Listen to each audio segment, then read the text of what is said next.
tim Cimat punya cerita dengan judul Ketika Jin Penunggu Pohon Terusik.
Cerita ini dikirimkan oleh Ramli. Kejadian ini memang dialami Ramli sekitar 4 tahun lalu, ketika dia masih tercatat sebagai mahasiswa Undip Semarang. Tepatnya ketika menikmati masa liburan semesteran yang lumayan panjang. Masa liburan benar-benar diluangkan untuk rileks setelah 6 bulan bergelut dengan bangku kuliah. Ramli, Andri, Rahmat, dan Rido, 4 sekawan yang di lingkungan kampus tergolong mahasiswa paling ulet belajar. Maka mendapatkan liburan seminggu tidak dilepas begitu saja. Acara mengisi liburan pun dirancang demikian matang, sampai-sampai rencana untuk bertandang di rumah Andri yang berada di Bandungan dibatalkan. Berempat akhirnya menyepakati berlibur di rumah Rido yang terletak di Purwantoro, Wonogiri. Agak terpencil memang, tapi mereka justru ingin menikmati keterpencilan itu sembari lebih dekat dengan alam pedesaan. Rumah Rido meski masih harus menempuh perjalanan setapak sejauh 1 kilometer bagi mereka tidak masalah.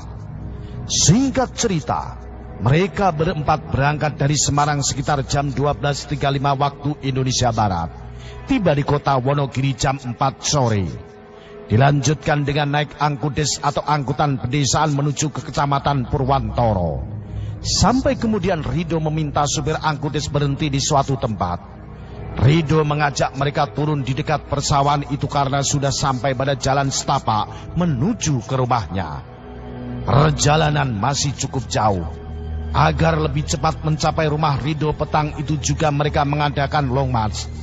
Sampai selepas maghrib mereka baru tiba di rumah Rido.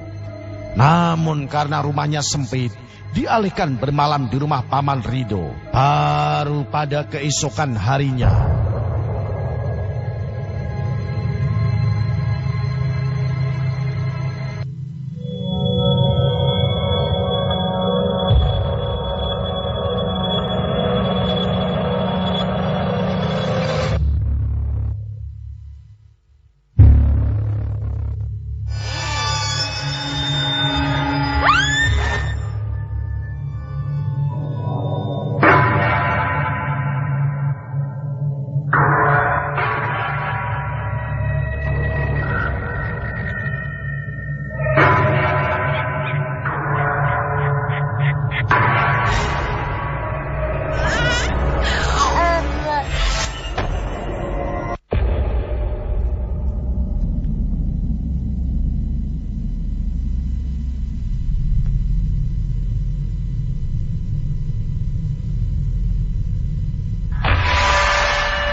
Setelah bangun pagi, Ramli pandangan terpaku pada sebuah pondok kosong yang dinding-dindingnya terbuat dari kayu.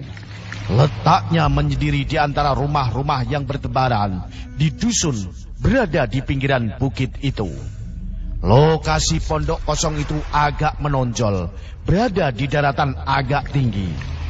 Ketika Ramli menawarkan teman-temannya untuk menginap di pondok kosong itu, mereka tidak keberatan. Pasalnya pada malam liburan keempat sekawan ini sering meluangkan waktu main gitar dan menyanyi-nyanyi sambil membakar jagung. Terserah. Monggo kalau kalian mau tinggal di rumah kosong itu. Rumah itu punyaan paman kok. Dulu ditempati pekerja kebun paman, tapi terus pindah karena gak kerasan, ujar Paman Rido. Pondok kosong itu lumayan luas dengan 2 buah kamar dan dapur yang masih tradisional. Mereka terus bercanda tawa dan merencanakan saat berkegiatan buat besok, termasuk pergi ke kali alami yang mengalir dari atas bukit.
Sampai malam tiba, setelah selesai menghabiskan makan malam jagung bakar, mereka berkumpul di ruang tengah dan santai-santai sambil bermain gitar. Makin lama, nyanyian yang diperdedangkan semakin mendayu hingga akhirnya satu persatu tertidur. Hanya Ramli dan Andri yang belum tidur, masih terus bercengkrama dengan pelan dan tidak lagi diiringi denting gitar. Keduanya membicarakan persoalan seputar perjalanan politik dalam negeri. Tiba-tiba Ramli yang tadi terlihat termenung mendengar suara ranjang kamar depan yang kosong, seperti dibebani oleh sesuatu. Serta-merta dia menoleh ke arah kamar tanpa pintu itu.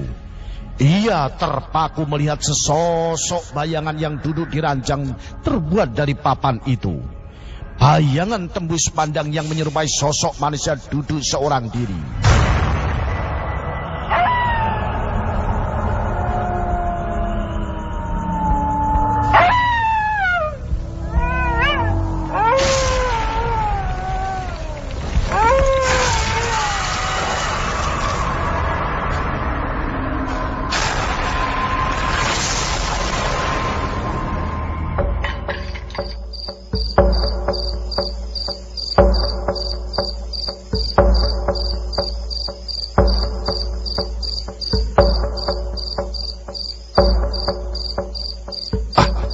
Apa benar malam-malam begini ada orang masuk di pondok ini?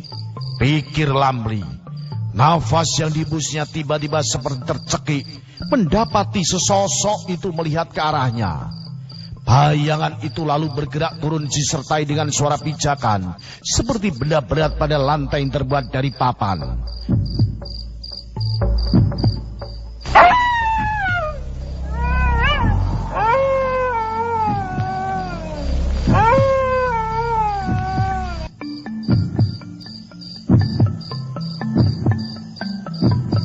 Bayangan itu seperti menatap tajam ke arah Ramli dan tiba-tiba bergerak cepat melaju ke arah Ramli, dan perasaannya tak bisa ditahan lagi, langsung tersejak kaget menjerit sekuatnya. Jeritan Ramli membangunkan seluruh isi rumah itu. Namun hanya terbangun sekejap, mengira jeritan Ramli hanya main-main. Dalam waktu tidak lama tiba-tiba dari arah atap rumah terdengar bunyi yang sangat keras, seperti suara benda menabrak atap rumah itu. Rasa ketakutan Ramli semakin menjadi-jadi. Dia lantas menggoyang-goyangkan tubuh teman-temannya. Andri yang semula bercengkrama dengan Ramli langsung berimbit ke arah Ramli. Iya Ram, suara apa ya tadi? Tanya Andri yang ternyata juga ketakutan. Apa yang dia dengar tidak berhenti sampai di situ. Tiba-tiba dari arah pintu depan terdengar seseorang yang mengetuk-ketuk pintu dan kaca jendela.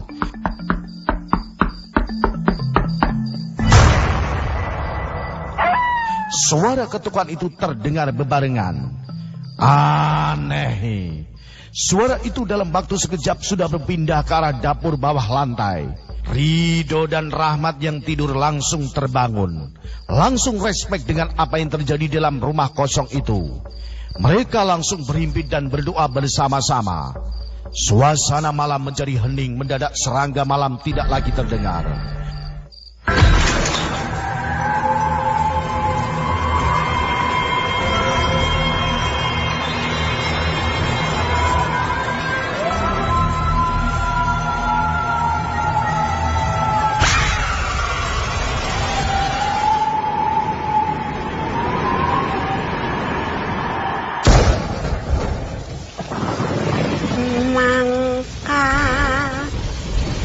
Kantening tomawa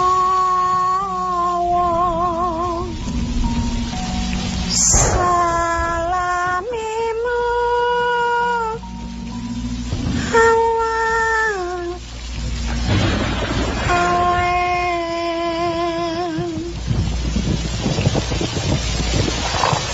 aweng luki taning.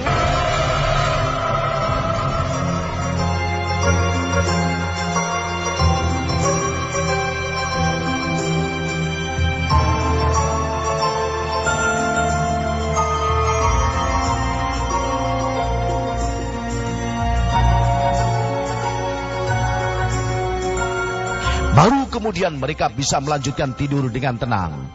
Keesokan harinya Paman Ridho ketika mendengar cerita keberadaan sosok dan suara misterius dalam pondok kosong tersebut tercenung.